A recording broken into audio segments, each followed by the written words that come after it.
Hi everyone, my name is Sukrutha and I am going to be talking about career pivots. Simply put, knowing when and how to refactor your career. I am the CTO of Geek as well as a senior manager of Salesforce. So why do I want to talk about this?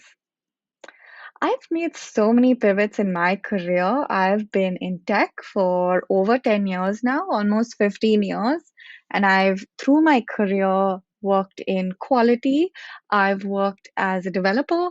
I've worked as a back-end engineer, front-end engineer, full stack engineer. I've also made that jump to engineering management. So over the last 5 years, I've been managing engineers. And more recently, I've started to manage a manager. So, a little bit in depth about the different facets about me. No one person is one person alone. And so, just like everybody else, like I said, I'm an engineering manager. I work in Girl Geek X, which is an amazing organization that encourages women to get into and stay in tech. We started off with dinners, which were weekly meetups at various companies around the Bay Area where people could meet, listen to tech talks, career talks, and network.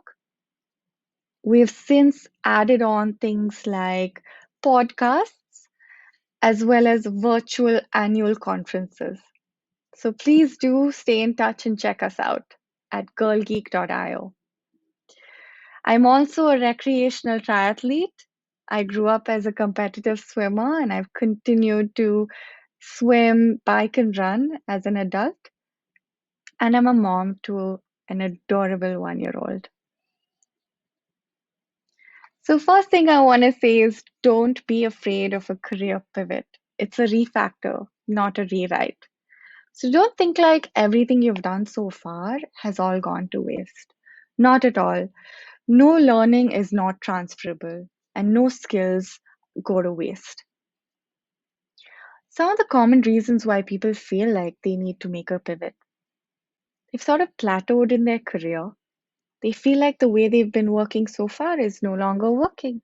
That's quite common. Some people are just naturally drawn to a different role. As an example, in my case, I was an engineer, sort of drawn towards the role of an engineering manager. There are people who also just feel stuck in their job, and those are the various reasons as a summary of why people might do a career pivot. One of the reasons why people might sort of make the jump or consider to make the jump, which isn't the best reason to have, is things like they feel like they might advance in their career faster if they made that jump. I do want to assure you there's no greener grass if that's what's on your mind. It's all just grass.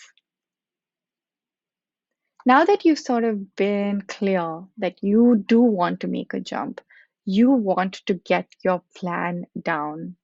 You want to be very clear about your next steps and be extremely deliberate about how you go about it. Because as everybody knows, opportunities don't just present themselves once you're ready mentally or in terms of your skill set. You've got to keep yourself ready. So be deliberate. Just like any product launch, gather your requirements. Do your research. If you're feeling stuck, what are all the jobs you think you might want? If you have a natural inclination to different roles, are those the only roles that might be best for you? What else is out there? Don't limit your research. So, out of all those jobs that you might be interested in, identify what about each of those roles appeal to you. Finally, while you're doing all of that research, make a note of all the people that you might know in that role. If you don't know anyone in specific roles, that's okay. You'll know someone who knows someone in that role, and so on. So you'll always be able to find that connection, but make those connections. The next step I want to call out is you need to define your MVP. So if you decide that you've identified one or many roles you might consider jumping into, if you were to make that jump tomorrow, what are the learnings, and studying and investments you need to sure to do now to keep you ready if that opportunity were to arise tomorrow. Some people do online courses, some people take trainings, and some people take coachings. You want to identify what those gaps are that you think need filling. While you identify the gaps, though, you want to be very, very clear on what your strengths are that will make you the best fit for those roles. So make sure to do an inventory of those strengths. Don't spend all your energy in trying to fill gaps. Make sure to save some to strengthen your strengths as well. When you do identify people in those roles that are attractive to you, make sure to take all the help where you can. I have found my best learning just by talking to people. I learned so much. And I can assure you that never goes to waste because even if you don't learn a whole lot from talking to someone, at least you've made that connection. Sometimes we don't know what questions to ask someone when we do get time with someone. So, first, make sure to get time to talk to these people and use that time to your advantage. Go prepared. Some example questions you could ask. What did they do to prepare themselves for the job?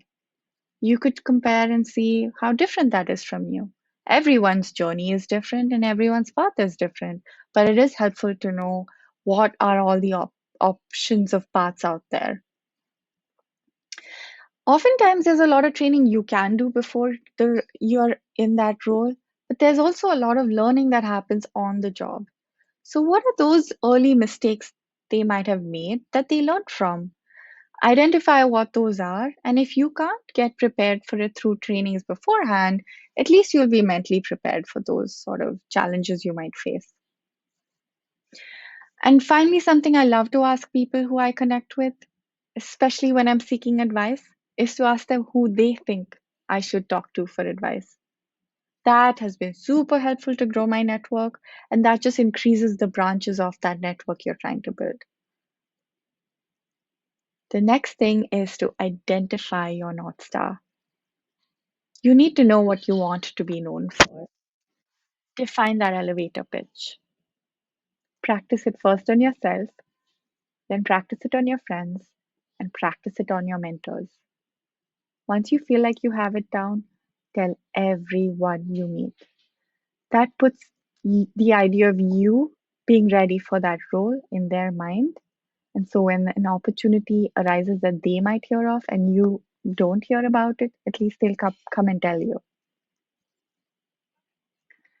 While you're getting ready, don't forget to pilot with GA quality. This means do it with your full energy. Get ready as if the opportunity is coming to you tomorrow.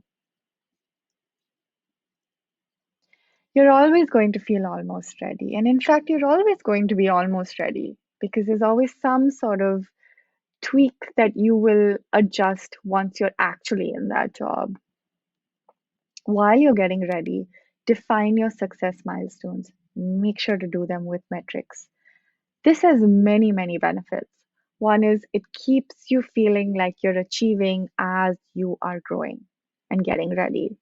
The other is it sort of helps you when you do get that role to know what to measure yourself against. Not every opportunity comes presented to you in a wonderful gift box with a giant bow. In my case, at least, I always had to seek out those opportunities. I had to identify opportunities where it wasn't super obvious there was one. And I had to smoothen out the rough edges and put it in a bow and present it to myself. Any opportunity that you can find, jump in head first and know what you're doing. Do it with your eyes wide open. Once you do get those chances, don't lose heart. Don't feel like you have to go running back to your old role if you're feeling uncomfortable. Sure, you may not like it, but don't mistake discomfort for failure. In my opinion, you're always going to feel uncomfortable when you're growing. When something feels really hard, it doesn't mean you're failing. It just means that you've given up your safety net, and that's always a good thing. So there you have it. Good luck in your journey if you are going to take a career pivot. And I would love to hear stories of how you went about it. I'd love for you to stay in touch. Thank you. Like I said, do keep in touch and tell me all about your journey and your career pivots. I'm Sukrutha says everywhere on the internet. Thank you.